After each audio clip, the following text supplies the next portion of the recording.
চলে এসেছি নদী পাড়ে আকাশিবাড়ি গল্পের ষষ্ঠ পর্ব নিয়ে। গল্পটি যদি তোমাদের ভালো লেগে থাকে আমার চ্যানেলটি সাবস্ক্রাইব করে আমার চ্যানেলটির সাথে থেকো। ঘরটা কাঁপছে না, বাতাসও বইছে না, তবু মায়ার মনে হচ্ছিল পুরো আকাশিবাড়িটা যেন শ্বাস নিচ্ছে। ধোয়ার মূর্তিটি ধীরে ধীরে মায়া ও ঋদ্ধিকে ঘরের মধ্যভাগে দাঁড় করালো। মায়া হঠাৎ নিজের কান দুহাতে চেপে ধরল, কারণ তার মাথার ভেতর কারো কান্না, কারো চিৎকার প্রতিধ্বনির মতো বাজছে। ঋদ্ধি ঘাবড়ে গিয়ে বলল, মায়া, তোমার কি হচ্ছে? মায়া কাপা গলায় বলল, ঋদ্ধি, মনে হচ্ছে আমি এই রাতটা আগেও দেখেছি। এই শব্দ, এই কান্না, এই দরজা সব আমার চেনা। ঠিক তক্ষুনি ঘরের মাঝখানে মাটির ওপর নীলচে আলোর দাগ তৈরি হলো, একটা ছোট্ট বৃত্ত, যেন কেউ আগুন না জ্বালিয়েই আলোর চৌকো এঁকে দিয়েছে। দোহার মূর্তিটা সেই আলোর ওপর দাঁড়িয়ে ফিসফিস করে বলল, আজ তোমাদের দেখাবো শেষ রাতটা, যে রাতে প্রতিশ্রুতি ভেঙে গিয়েছিল আর শুরু হয়েছিল আমার অন্ধকার। কথা শেষ হতেই চারিদিকের দেওয়াল ফিকে হতে লাগলো। মায়া অনুভব করলো সে আর এ ঘরে নেই, বরং 30 বছর আগের সেই রাতে দাঁড়িয়ে আছে।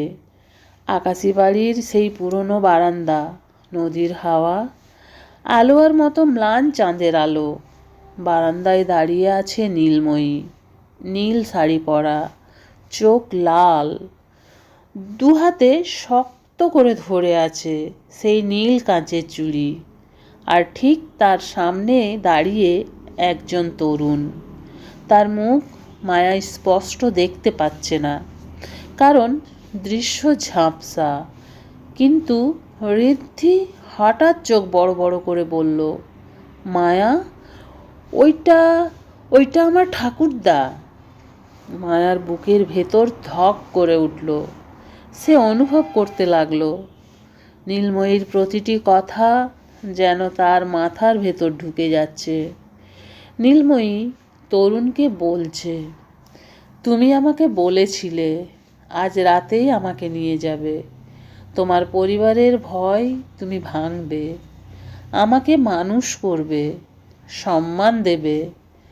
তরুণ মুখ ফিরিয়ে নিচু স্বরে বলল, আমি পারবো না নীলময়ী, সবাই জেনে গেছে।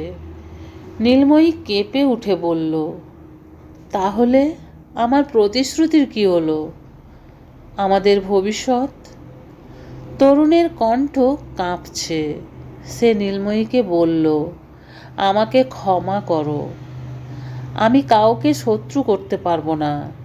তুমি চলে যাও, সবাই রেগে আছে তোমার ওপর। তোমার এখানে থাকা ঠিক নয়। দৃশ্যটা যেন মায়ার চোখে আগুন ধরিয়ে দিল। নীলময়ী কান্নায় ভেঙে পড়ল। তাহলে আমি কোথায় যাব, কার কাছে যাব? তার চোখের জল দিয়ে নীল চুড়ি হাত থেকে পড়ে গেল, ঠিক সেই চুড়ি যা আজ মায়ার হাতে আছে। হঠাৎ দৃশ্যটা আরও ভয়ঙ্কর হলো। বাড়ির ভেতর থেকে কেউ চিৎকার করে এগিয়ে আসছে। একাধিক মানুষের ছায়া, লাঠির শব্দ, ঘৃণার গলা। ওই মেয়েটাকে বের করে দাও, ও এ বাড়ির সম্মান নষ্ট করেছে। রাতে নদীর ধারে ওকে দেখা গেছে। আকাশি বাড়ি থর থর করে উঠল। নীলময়ী দৌড় দিল সেই অন্ধকার নদীর দিকে। আর ঠিক তক্ষুনি মায়ার চোখের সামনে তার শরীর ছিটকে পড়ল নদীর সিঁড়িতে। একটা চিৎকার, একটা ভেঙে পড়ার শব্দ, আর একটা নিস্তব্ধতা। চারিদিক অন্ধকার। ধোয়ার মূর্তিটা ধীরে ধীরে রূপ নিল নীলময়ীর ছায়ায়। তার কণ্ঠটা এবার খুব শান্ত, কিন্তু তীক্ষ্ণ যন্ত্রণায় ভরা। মায়া, তুমি কি দেখলে যে প্রতিশ্রুতি ভাঙা হয়নি, বরং আমাকে ঠেলে দেওয়া হয়েছিল অন্ধকারে? মায়ার চোখ ভিজে গেছে। সে স্পষ্ট বুঝতে পারল এই ব্যথা, এই কান্না সে আগে কোথাও অনুভব করেছে। ঋদ্ধি স্তব্ধ। আমার ঠাকুরদা এইসব জানতেন? আমাদের পরিবার এমন অত্যাচারে সত্য লুকিয়েছে? নীলময়ী ছায়া ধীরে বলল, তোমার পরিবারের সত্য এখনো বাকি আছে। সবাই দায়িত্বজ্ঞানহীন ছিল না।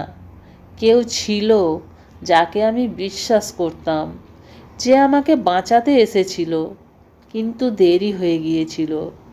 মায়া হঠাৎই ফিস ফিস করে বলল, কে কে এসেছিল তোমাকে বাঁচাতে? নীলময়ী ছায়া মৃদু হাসল।